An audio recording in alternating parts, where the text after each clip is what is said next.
NCDC यानी national centre for disease control के पूर्व निदेशक डॉक्टर सुजीत सिंह हमारे साथ हैं।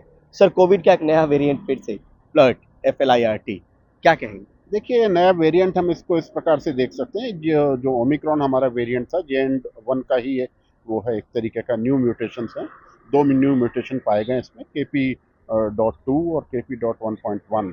ये दो वेरिएंट जिनोमिक एक्सपर्ट्स की नज़र से ये ज़्यादा इन्फेक्शियस हो सकते हैं और ये बीमारी को ज़्यादा तेज़ी से फैला सकते हैं। लेकिन जहाँ तक मेरा खुद का विचार है, इससे किसी भी प्रकार की चिंता की ऐसी आवश्यकता नहीं है।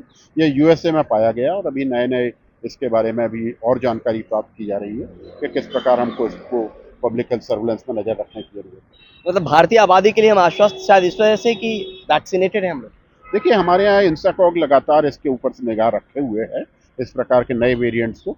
और आज भी हमारा सिस्टम जो है उसी प्रकार से चैतन्यता से काम कर रहा है इसके ऊपर।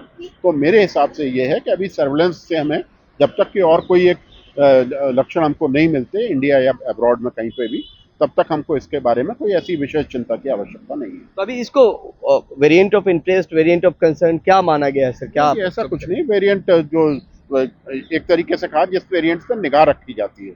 देखिए, दो तीन इसमें स्टेप्स होते हैं। पहला होता है हमें जीनोमिक, उसके RT-PCR के बाद में उसको जब हम जीनोम सीक्वेंसिंग करते हैं तो हमें यह पता चलता है कि उसका जीनोमिक स्ट्रक्चर क्या है और उस म्यूटेशन को किस जगह पे है वो म्यूटेशन, और उस जगह पे होने के बाद में वो हमको पब्लिक हेल्थ इम्पैक्ट क्या दे सकता है। जब तक म्यूटेशन कोई पब्लिक हेल्थ इम्पैक्ट ना दे, डिजीज की सीवियरिटी में या ट्रांसमिशन में, तब तक हमारे लिए कोई उसमें विशेष चिंता की बात नहीं होती। म्यूटेशन तो आते ही रहते हैं और वायरल RNA वायरसेस में बहुत कॉमन है।